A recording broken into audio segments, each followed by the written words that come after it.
Alberti sí es un personaje fascinante en ese sentido, digamos, ¿no? Porque es de la misma generación de Echeverría, Sarmiento, y mientras Sarmiento termina presidente, él termina en el exilio, y escribiendo textos que van a ser publicados póstumamente, y que todavía siguen teniendo una actualidad tremenda en cuanto a su lucidez política, digamos, ¿no? En cuanto a una posición donde termina entendiendo que justamente hay que hacer no diría una conciliación, porque no es una palabra que me gusta, pero sí la idea de que pensar la nación implica pensarlos a todos, digamos, ¿no? A los buenos y a los malos, dice Alberti, ¿no? Es decir, él no pensaba que podía hacerse justamente un trabajo, una construcción totalmente idealizada, sino que había que incluir lo que en todo caso la civilización llamaba la barbarie, digamos, ¿no?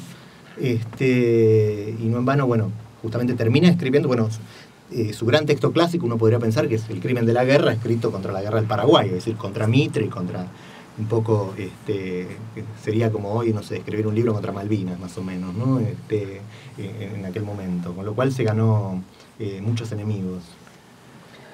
Antes de irnos a la pausa, vos habías leído un poema de Januzzi, ¿era? Era un poema de Januzzi. Hay que decir que yo estoy muy contento. Es una de las cosas que más me gustó de la película. La inclusión del poema de Januzzi. La inclusión del poema de Januzzi. Porque él hace una operación que para la gente que estamos, digamos, historizamos, escribimos poesía, historizamos también, sobre todo historizamos cuáles son los poetas visibles e invisibles en cada época y qué operaciones se hacen con eso. La generación del 90, lo que yo llamo el menemismo poético, toma a Januzzi, que es un sujeto histórico. Es un poeta histórico en el sentido no más literal del asunto, sino en el sentido de que, bueno, las condiciones de la época se llama uno de los libros de él. Y lo convierte, como él habla de la materia, es un agnóstico y habla de la materia que su parte, digamos, metafísica, entre comillas, habla sobre esa pregunta sobre la materia, elige eso.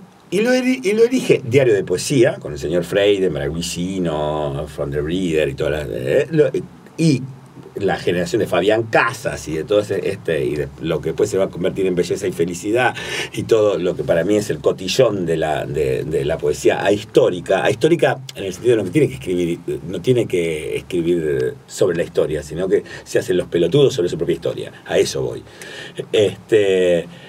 Lo eligen porque toda generación necesita como un padre de la patria. Entonces la generación del 90 elige a Januzzi y lo convertimos, digo yo, porque yo también creo que me sumé a esa operación, en el padre del objetivismo.